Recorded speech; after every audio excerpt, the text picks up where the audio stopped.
de 3 estudos empíricos, eu posso dizer que realmente a coisa funciona, né? E eu fico cada vez mais encantada com o trabalho do que é possível ser feito, né? Eu queria só comentar uma questão, dois pontos que a Agostinha trouxe na fala dela.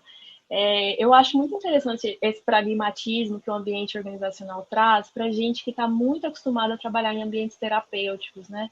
Que é sempre muito flexível e que às vezes fica com essa fama de ser bonzinho, né? O terapeuta bonzinho, né? O musicoterapeuta bonzinho. E eu me lembro de uma vez que a gente foi visitar uma empresa que era em outro município, não era em Goiânia, e logo na entrada, eu já tinha avisado, todos os alunos levem documentos, né? E uma aluna esqueceu, não tinha nenhum documento de identificação, e a empresa era muito rigorosa nesse protocolo de entrada de pessoas, né? Tinha que fazer um cadastro e tinha que apresentar documento. E essa aluna esqueceu, começou a chorar, ligou para a pai, ligou para a mãe, não conseguiu o documento, e ela não entrou, não fez a visita. E isso foi tão forte para a turma e para ela, esse aprendizado que a empresa é assim, a norma era essa, foi avisada e não tem flexibilidade. Porque às vezes nos campos de estágio outros sempre dá um jeito, sempre tem uma coisa mais leve. E no dia que isso foi feito dentro da empresa, eu acho que para eles chocaram muito, assim, essa prática da empresa, não tem negociação, né? E outra coisa que eu fiquei lembrando aqui muitas vezes nós fazemos pesquisa e intervenção, né? A gente é pesquisador e também musicoterapeuta. E eu acho que é uma das pesquisas mais interessantes, pensando em métodos, né? Porque a gente pode atender e investigar como foi esse atendimento, essa intervenção. Mas, ao mesmo tempo, eu estou lembrando de um trabalho que eu fiz com uma aluna, que inclusive virou um capítulo de livro, que é sobre gestão de conflitos em empresas através de um treinamento de musicoterapia. E essa dificuldade, muitas vezes, de separar o papel do pesquisador e o papel do musicoterapeuta. Então, ela me chegou para a supervisão, orientação, muito angustiada, porque tinha vivido um conflito, e, ao mesmo tempo, muito realizada como pesquisadora, porque, de fato, o objeto de pesquisa dela tinha surgido durante o treinamento, tinha acontecido um conflito, e ela tinha, então, tentado manejar esse conflito com as técnicas da musicoterapia. Então, imagina para uma aluna, né, na graduação, viver tão fortemente esses dois papéis, né, da musicoterapeuta e da pesquisadora, e estar ali com todos esses elementos, né. Então, eu lembrei pela sua fala, Agostinha. Gente, eu estou aqui viajando o que vocês falaram, fiquei aqui anotando. É, a Agostinha traz essa questão o quanto é importante, né, a pesquisa, mas para além disso, é escutar alguém que não é do nosso clã, vamos dizer assim, da musicoterapia, falando da musicoterapia assim, com esse carinho, né, com essa, enfim, com esse respeito, isso é muito, muito bacana e muito bom ter você aqui, escutar você falar, né? E do mesmo jeito a Fernanda falando desse sujeito, né? E esse sujeito que ele é integral, né? É um sujeito que perpassa a empresa. Nós temos um sujeito hoje que não é mais aquela geração que é baby boomer, né? Que chegava na empresa e ficava até se aposentar, né? Mas nós temos uma geração que é uma geração um pouco diferente, né? Mas é um sujeito integral que, para além da empresa, também vive a sua vida com seus conflitos, com seus desafios, né? E vocês começaram a tocar num ponto também que eu ia fazer uma outra pergunta que não está no script, mas vamos ver se dá para fazer essa pergunta depois. E vocês trouxeram aqui as questões da pandemia, né? E o quanto tem sido o impacto da pandemia no trabalho de vocês, né?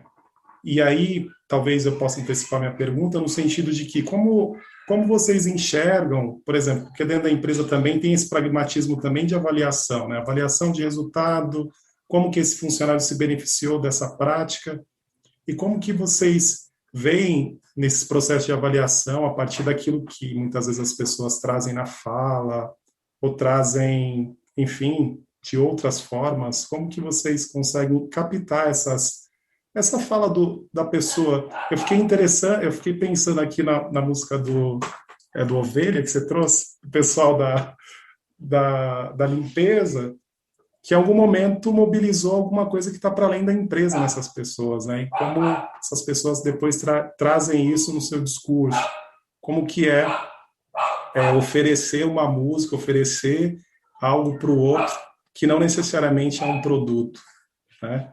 Mas, enfim, então, voltando, então, falei um monte de coisa, o desafio de vocês na pandemia para realizar o trabalho aí, e a partir dessas avaliações que vocês também aplicam com as pessoas, colaboradores, o que enfim, que as pessoas trazem aí nas suas narrativas? Bom, pensando um pouquinho na pandemia, eu como professora, como pesquisadora que, né, atuo nessa área organizacional, eu procurei logo um curso que eu achei bem interessante, até da Sociedade Brasileira de Dinâmica de Grupo, um curso de gestão de grupos virtuais. E foi bem importante para mim, para entender como que está sendo essas transformações. Acho que o grande desafio da área organizacional é como manter uma equipe motivada e integrada, mesmo sem ter o encontro presencial, o cafezinho, o olho no olho, né? Aquilo que nos liga enquanto pessoa, que nos faz acreditar no trabalho. Acho que tem uma lógica aí que precisa ser mudada e que muitas empresas ainda não se adaptaram. O desafio do líder de entender que não é mais o controle, não é o horário de chegada, o horário de saída, mas é a capacidade de produzir envolvimento e comprometimento, porque cada um está com seus desafios em casa, né? Seja filho, seja adoecimento, né? A fadiga, o cansaço e o sofrimento hoje, principalmente de nós brasileiros, é muito intenso, né? Então, acho que a gente tem... E agora eu falo como professora também, coordenadora do curso, é muito triste, assim, você tá em aula e, de repente, um aluno compartilhar com você que perdeu a mãe, que perdeu o pai e que não consegue apresentar aquele trabalho ou fazer aquela intervenção porque está muito sensibilizado com aquela perda, né? E especificamente sobre a musicoterapia, eu acho que foi assim desafiador a gente ter que rever as nossas práticas, né, por meios virtuais. É possível, eu tenho participado também de formações, de trocas com outros colegas.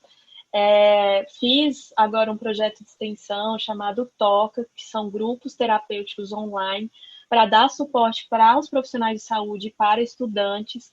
E a gente, assim, se surpreendeu, né? Mas foram muitos desafios. O delay do som, né? De você querer tocar alguma coisa e só chegar depois. Ou o próprio Zoom, que eu achei uma das melhores plataformas. Às vezes eu estava cantando e o meu som era diminuído, né? A altura, a intensidade do som diminuía quando era sobreposta a outro som. Outras formas de corporalidade, porque a gente na musicoterapia é sempre muito junto, do toque, do afeto, né? E de repente a gente teve que aprender outras técnicas, né? Uma composição que envolvesse mais etapas, primeiro uma pessoa, depois outra. Teve um dia aqui em casa que eu falei, gente, queria tanto fazer algo percussivo, o que todo mundo tem em casa?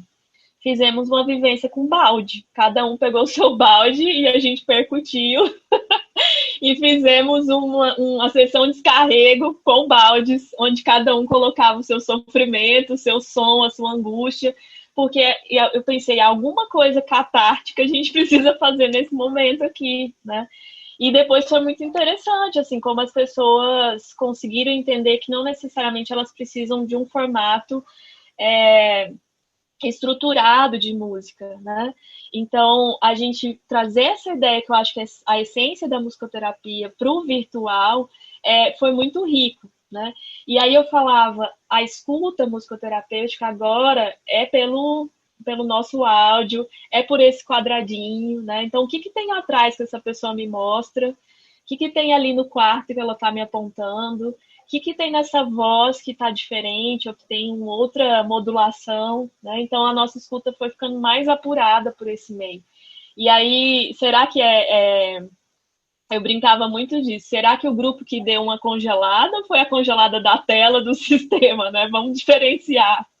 Porque no real no presencial, não que o virtual não seja real, mas no presencial a gente tinha uma forma, né, de se comunicar. Ou, por exemplo, eu sempre trabalho com co-coordenação. Como que eu vou trocar algo ali mais entre eu e a outra coordenadora que o grupo não seja participante, né? será que eu vou para o WhatsApp fazer esse comentário? Não dá tempo. E aí, às vezes, eu precisava colocar grupo. Eu e a outra coordenadora estamos percebendo, eu tive que incluir mais o grupo nessas discussões, nessas percepções, né? Então, para mim foi uma grande descoberta pensar na musicoterapia virtual, né, nas possibilidades das técnicas, desse encontro, e comprovar que acontece. Né? O acolhimento é mais difícil, teve momentos que algumas pessoas se emocionaram e a gente fica meio saber, né, como que eu vou dar essa contenção, que muitas vezes era um aperto de mão, era um abraço. E aí a gente pensa também, como a Agostinha provocou a gente aqui a pensar, né? O silêncio, muitas vezes, ele pode ser acolhedor e pode ser muito necessário nessas intervenções virtuais, onde a gente está super estimulado de sons, de ruídos, né? De música, de o tempo inteiro estar sendo estimulado. De repente, o silêncio ele pode ser muito dos caminhos possíveis para a gente atuar como bons musicoterapeutas nesses espaços virtuais e dentro de uma pandemia, né, que a gente tem tanto estímulo. Bom, com relação à minha pesquisa de musicoterapia especificamente, a minha dificuldade hoje é que nas 3 primeiras experiências que eu tive, tinha sempre um pesquisador lá acompanhando de perto e fazendo observação. Como é que as pessoas estão reagindo, tanto corporalmente como verbalmente, o que é que elas estão fazendo de diferente, é, como que elas estão recebendo aquela experiência, os comentários que elas estão fazendo. Eu sempre tinha alguém lá realizando esse trabalho. E nesse momento, a pessoa que estava designada a fazer essa atividade, infelizmente, assim, por uma questão de responsabilidade até, ela tem pais já idosos, então não tem ninguém lá, a música está acontecendo, mas não tem ninguém nosso lá acompanhando esse trabalho para ver como é que a coisa está, como é que as pessoas estão reagindo, quais são as expressões dessas pessoas. Então, isso para mim está sendo uma dificuldade, né? Porque nas 3 anteriores, a gente escutava depoimentos. As pessoas, de repente, estão trabalhando e começavam a dançar, ou tinham uma interação diferente com o grupo, e até a gente comparava de como é que ele era antes da intervenção musicoterápica. E nessa, a gente não está podendo fazer isso, porque eu tenho uma responsabilidade com a minha equipe de trabalho. Então, eu não posso chegar para uma pessoa e dizer, olha, vá para lá ficar acompanhando e eu garantir que ela não vai adoecer, né? Então, nesse momento, eu tirei todo mundo de campo. Eu digo, olha, cada um fique na sua casa. Né? Então, isso para mim está sendo a gente não está podendo estar lá, a gente só escuta o depoimento da pessoa que é o nosso elo lá dentro da organização, de como é que a coisa está acontecendo. Mas eu não tenho uma pessoa, um pesquisador lá realizando esse trabalho de observação. Bom, é muito, é muito bacana observar e ter contato não somente com essas impressões, mas com essas reflexões todas sobre esses desafios que essa pandemia nos traz. Como se já não bastasse o desafio diário da própria vida, da nossa sobrevivência, do nosso cuidado, desse autocuidado e também do cuidado com o outro, a partir dos protocolos, das orientações, das precauções, conseguir ter esse olhar e principalmente estruturar esse olhar para a nossa prática profissional também é um ponto muito importante.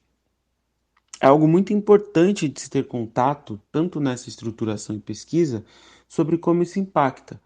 Por exemplo, começar a se ajustar com as ferramentas digitais, conseguir fazer uma leitura sobre a colocação dos silêncios nas intervenções que são realizadas, se esse silêncio é decorrente de uma falha do aplicativo ou se é algo da própria pessoa. Né? O que esse silêncio traz como conteúdo, como mensagem? Esse é um silêncio de organização, um silêncio de reflexão dessa pessoa sobre o que está sendo vivido, tentando ali entender aquela experiência, ou é um silêncio de rejeição, um silêncio de afastamento, de bloqueio. Esse apurar a escuta é algo que impacta